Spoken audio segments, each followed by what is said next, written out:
नमस्कार. मी श्रीकांत वाटवे बोलतोय. आमची जी युरोपमधली ट्रिप झालेली आहे मे 2025 मध्ये त्याबद्दलचे व्हिडिओज टाकतोय मी आत्ता. ऑलरेडी साल्झबर्ग वगैरे हॅलस्टॅडचे व्हिडिओज तुम्ही बघितले असतील. आता हा त्याच्या पुढचा व्हिडिओ आहे. आम्ही काय केलं होतं तर हॅलस्टॅडमध्ये म्हणजे स्टिग गोजावमध्ये आम्ही थांबलो होतो आणि स्टिग गोजावून आम्ही जे येणार होतो ते ग्राजला येणार होतो. मग आता स्टिग गोजावमध्ये आमचं जे हॉटेल होतं त्या हॉटेलमध्ये ॲक्च्युली 10:30-11 पर्यंत थांबायचा असा प्लॅन होता, कारण आमची ट्रेन 1:10 होती आणि त्याचं कनेक्शन्स वगैरे सगळं केलेलं होतं.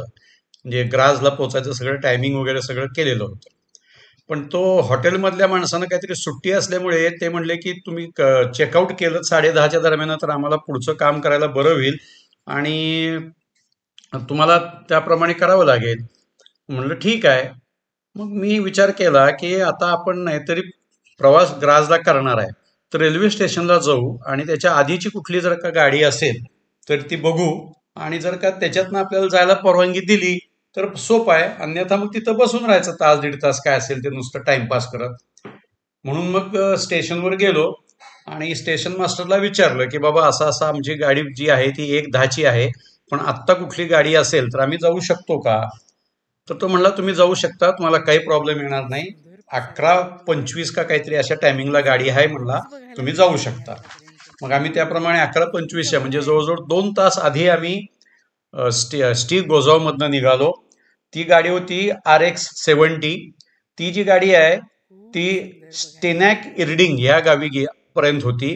स्टेनॅक इर्डिंगला त्याचं टर्मिनेशन होतं, मग तिथून दुसरी गाडी पकडायची. तिथेही नेमकी आम्हाला कुठेतरी पुढे जाणारी सुपरफास्ट एक्सप्रेस मिळाली लकीली, एक साधारण 10 मिनिटं थांबल्यानंतर. आणि आम्ही जे नॉर्मली 4:30-5ला पोचायचो होतो ते 2-2:30 वाजताच आम्ही ग्राजला पोचलो.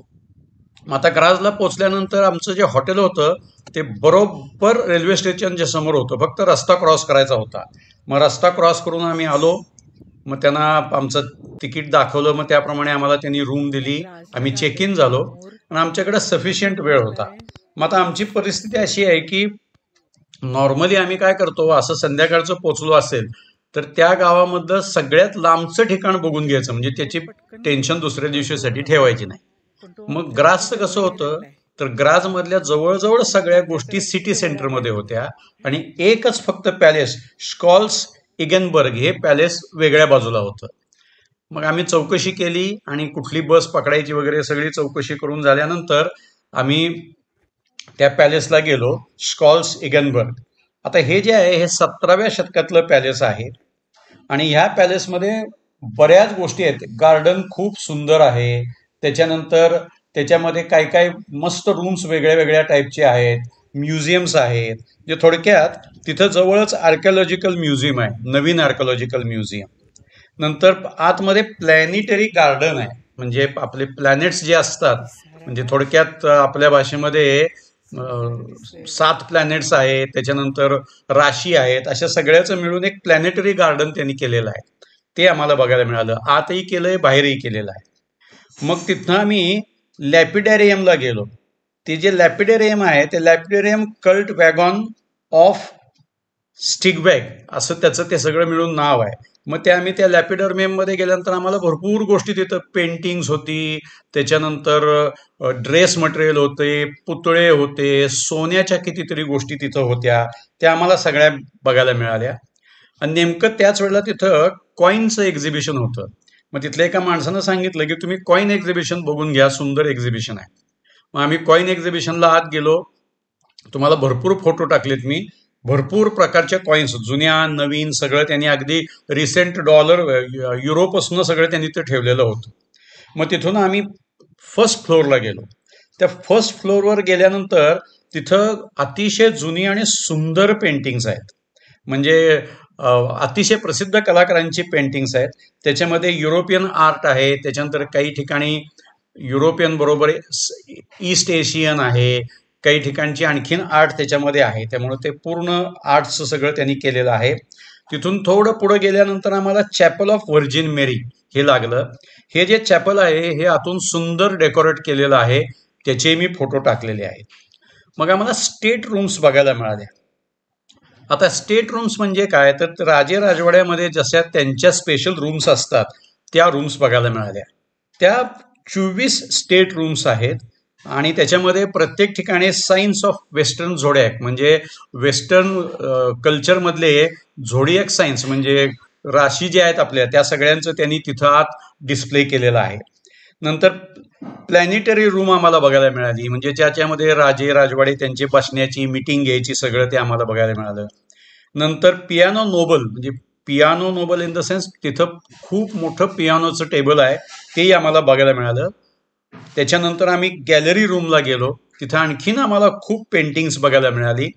त्याच्यानंतर आम्ही गेलो गॅम्बलिंग रूम म्हणजे तिथं ते आपण गॅम्बल म्हणजे रास म्हणजे काय म्हणूया आपण चेस म्हणा किंवा पत्ते खेळतो त्या गॅम्बलिंग रूम मध्ये घेऊन गेलो आम्हाला तो. तिथून मग आम्ही जॅपनीज कॅबिनेट बघितलं. अशा बऱ्याच गोष्टी आमच्या आतल्या बघून झाल्या. आम्ही जवळजवळ 2-2.5 तास आतमध्ये होतो. 3 मजली ते सगळं आहे. बाहेरचा कॉरिडॉरही सुंदर आहे. मी पहिले जे फोटो टाकले ते सगळे बाहेरचे आणि कॉरिडॉर मधलेच फोटो आहेत. हे झाल्यानंतर मग आम्ही पिकॉक गार्डन मध्ये गेलो. लकीली आम्ही तिकडे एक डोंगरासारखं काहीतरी छोटंसं टेकडीसारखं दिसलं म्हणून आम्ही तिकडे चालत गेलो. तर पिकॉक होते. आता हे जे पिकॉक होते हे असे मजेशीर होते की ते अगदी जवळ येत होते. किती जवळ, तर तुम्हाला आता फोटोमध्येही बघायला मिळेल की आम्हाला अगदी जवळून फोटोग्राफी करता आली. मग हे सगळे मोर आम्ही बघितले, पांढरा मोर आणि आपले रेग्युलर मोर भरपूर होते. मग त्याच्या तुम्हाला आता तुम्ही ते कदाचित जस्ट बघून झालं असेल, तुम्ही त्या मोराचं सगळं बघून झालं असेल ते बघितलं. मग त्या गार्डनमध्ये फिरलो, तिथं जरा वेगळ्या पद्धतीची फुलं होती. ते सगळं करून आम्ही तिथून बाहेर पडलो आणि बस पकडून आम्ही गावात आलो. मग आता गावात आल्यानंतर आम्ही काय केलं, तर गावात आल्यानंतर पहिलं काय बघायचं, तर लकीली आम्ही जिथं गेलो तिथंच आम्हाला ती मूर नदी लागली. ह्या मूर नदीवर त्यांनी एक नवीन गोष्ट केली आहे, मुरिनीस ग्रास म्हणून एक स्ट्रक्चर केलंय. ते कशाचं आहे, तर ते सगळं व्हिटो अकॉनी ह्यांनी ते बांधलेलं आहे. 47 मीटर लांब, साधारण चौकोनी आणि थोडंसं असं फिरकी असलेलं आणि हाफ सस्पेन्शन हाफ ओपन असं ते काचेचं स्ट्रक्चर आहे. खूप मोठं काचेचं स्ट्रक्चर आहे. तुम्हाला लाटासारखं त्याच्यात इमेजिंग दिसतं. मग त्याच्यामध्ये आतमध्ये ब्ल्यू बेंचेस टाकलेले आहेत. आतमध्ये छोटंसं एम्पी थिएटर आहे. नंतर 3D मेज आहे. तिथे कॅफेटेरिया आहे. अशा बऱ्याच गोष्टी तेवढ्या त्या सेक्शनमध्ये केल्यात. आम्ही एका साईडनं आत गेलो, हे फिरलो आणि दुसऱ्या साईडनं बाहेर आलो. मग बाहेर आल्यानंतर आम्ही काय केलं, आता म्हणलं आपण गावात जरा फिरत फिरत जाऊया. मग आम्ही हॉफप्लाज म्हणून त्यांचं जे मेन स्क्वेअर आहे तिथं जायला लागलो आणि वाटेमध्ये आम्हाला फ्रान्सिस्कियन चर्च लागलं. त्या कॉर्नरवरूनच गेलो आम्ही त्या ब्रिजच्या तिथनं. चर्च आतून बघितलं, मग चालत चालत गेलो. त्या दिवशी बरंचसं सगळं बंद होतं, त्यांचा काहीतरी सुट्टीचा दिवस होता त्यामुळे सगळं बंद होतं. तरी सुद्धा आम्ही जेव्हा त्या हॉफप्लाजमध्ये गेलो, अतिशय सुंदर स्क्वेअर आहे. तिथले आम्ही पुतळा बघितला. आम्ही तो जो पुतळा आहे तो आर्किड्यूक जोहानचा पुतळा आहे. तिथे मला स्ट्रीट फूड मिळालं, बाकी कुठं खायला काही नव्हतं. त्याचं स्ट्रीट फूड म्हणजे आम्ही आईस्क्रीम त्यांचं एक प्रसिद्ध आहे ते घेतलं आणि त्याच्याजवळच आम्हाला काय बघायला मिळालं, तर आम्हाला सँडविच वगैरे मिळाले. हे सगळं आम्ही घेतलं, तिथं खाऊन घेतलं, फोटो बिटो सगळे काढले आणि मग तिथं तो जो टाउन हॉल आहे, रथ हाऊस आहे, ते तिथून जवळच आहे. ते निओ क्लासिकल बिल्डिंग आहे, अगदी जस्ट लागूनच आहे. ते 1893 साली निओ क्लासिकल बिल्डिंग बांधली.